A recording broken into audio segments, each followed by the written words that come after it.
예수님 이야기 20번째 시간입니다. 아직도 깨닫지 못하느냐 라는 주제로 말씀을 나누겠습니다. 8장의 앞부분은 떡 7개와 작은 생선 2마리로 4,000명을 먹이신 기적의 이야기입니다. 4,000명이 먹고도 7강줄이가 남았습니다. 그런데 왠지 들어본 이야기인 것 같습니다. 6장에서 떡 5개와 물고기 2마리로 5,000명을 먹이신 이야기가 나옵니다. 우리가 흔히 오병이어라고 부르는 기적입니다. 분명 두 개의 다른 사건입니다.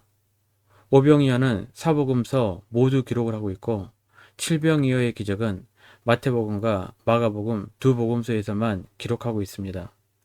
어쨌든 4,000명을 먹이신 후 예수님과 제자들은 배를 타고 이동을 하게 됩니다. 14절입니다.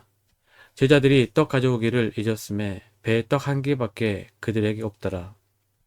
제자들이 이동을 하면서 먹을 음식을 가져와야 하는데 깜빡 잊고 놓고 온 모양입니다.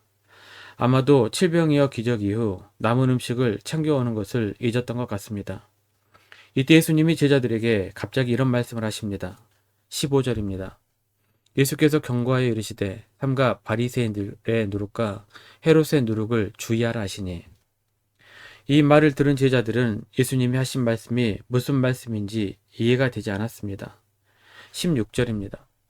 제자들이 서로 수군거리기를 이는 우리에게 떡이 없음이로다 하거늘. 예수님의 말씀을 이해하지 못해 자신들끼리 말을 나누다가 자기들 생각대로 해석한 것입니다. 저는 오늘 본문을 주의 깊게 묵상하면서 한 가지 질문을 해보았습니다.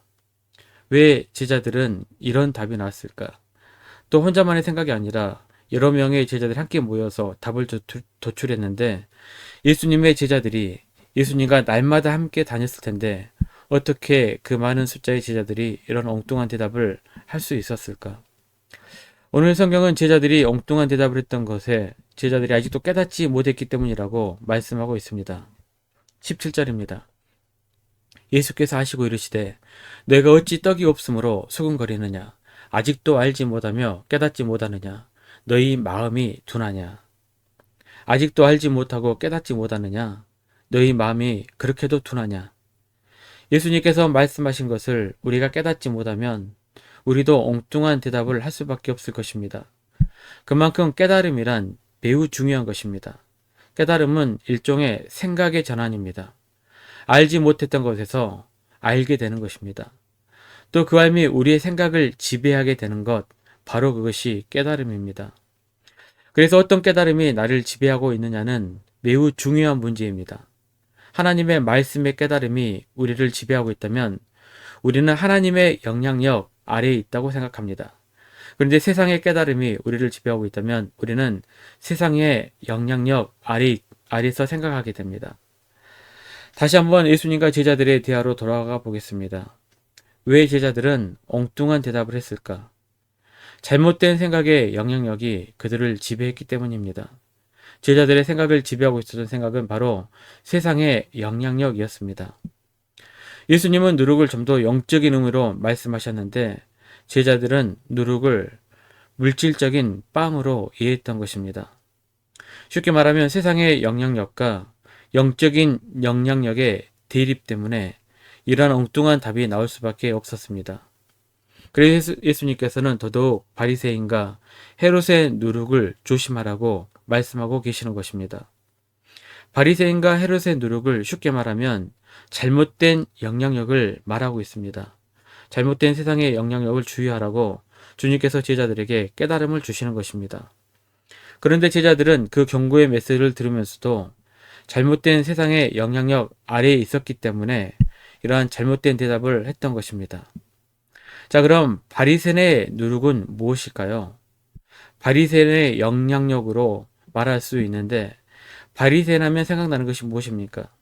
외식하는 자들, 회칠한 무덤, 형식에 묶여 있는 사람들, 전통에 묶여 사는 사람들, 바로 형식주의, 이런 사람들을 바리새인으로 생각해 볼 수가 있습니다.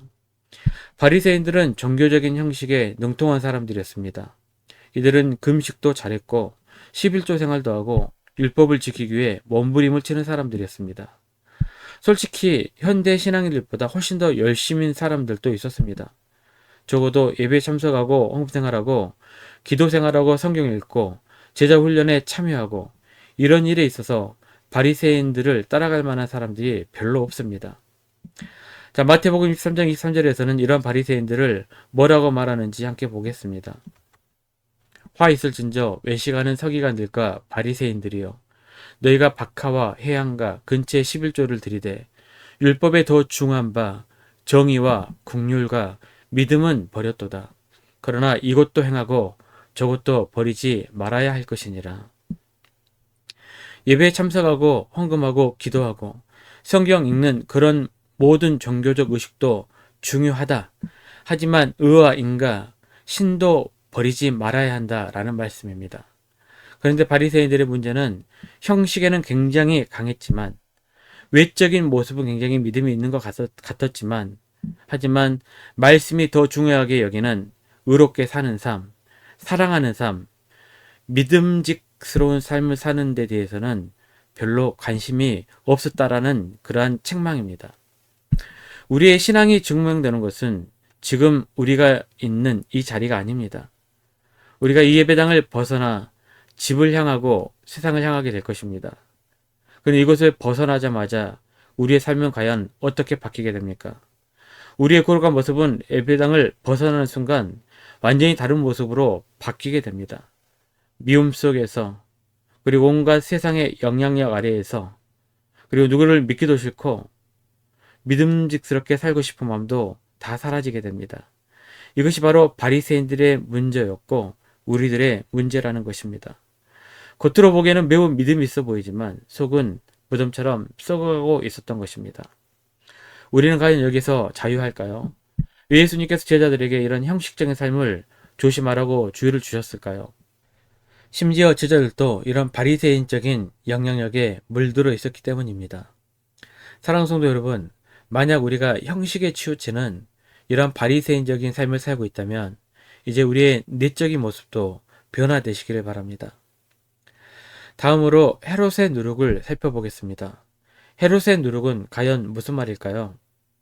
헤롯은 그 당시 로마로부터 임명을 받아 팔레스타인 땅을 다스렸던 분봉왕이었습니다. 헤롯 왕과의 공통점이 있다면 이들은 욕심이 굉장히 많은 사람들이었습니다. 돈에 대한 욕심, 권력에 대한 욕심, 이런 것들이 많았기 때문에 뇌물을 좋아했고 백성들에게 심한 세금을 부과했습니다. 헤롯의 누룩이란 쉽게 말하면 물질주의적인 영향력을 말합니다. 제자들의 생각을 지배하고 있었던 것이 바로 이러한 물질주의적인 영향력이었습니다. 그래서 예수님께서 누룩을 말하자 제자들은 누룩을 바로 물질주의적인 영향을 받았기 때문에 빵으로 연결시켰던 것입니다. 저는 우리 기독교인들은 물질에 대해 부정적인 생각을 가져서는 안 된다고 생각합니다. 왜냐하면 물질은 우리가 살아가는데 소중한 것이기 때문입니다. 하지만 물질주의는 조심해야 합니다. 모든 것이 다 돈이면 된다. 가진 자가 강하다라는 물질주의는 우리가 경계해야 될 태도입니다. 요한 에슬리는 이런 말을 했습니다. 나는 주머니가 회개하지 않는 사람에게는 신뢰하지 않는다. 물질주의를 경계하라는 그러한 말입니다. 이것이 바로 예수님께서 우리들에게 말씀하신 말씀입니다. 우리는 형식주의, 물질주의, 이러한 영향력에서 벗어나야 합니다. 이러한 영향력은 세상의 영향력이고 우리의 생각을 지배하기 때문에 그렇습니다. 이런 잘못된 생각에 지배를 받게 되면 그때는 하나님의 말씀이 힘을 발휘하지 못하게 됩니다. 우리 제자들처럼 엉뚱한 영향력 아래 사로잡히게 되며 엉뚱한 말을 하고 생각을 하고 살아가게 됩니다. 성도 여러분, 교회 오래 다녔다고 우리의 신앙이 깊어지는 것이 아닙니다. 우리가 무슨 깨달음을 가졌고 어떤 영향력 아래 사느냐가 중요합니다. 형식주의와 물질주의의 영향을 털어버리고 이제부터는 하나님 말씀의 영향력, 복음의 영향력 아래에서 살아가는 우리 모든 교우들이 되시기를 주님의 이름으로 축원합니다. 말씀 요약하고 적용해 봅니다. 형식주의와 물질주의는 세상의 영향력입니다. 우리는 이러한 영향력에 주의하며 살아야 합니다. 오직 말씀이 주시는 복음의 영향력 아래 살아가는 모든 교우들이 되시기를 축복합니다.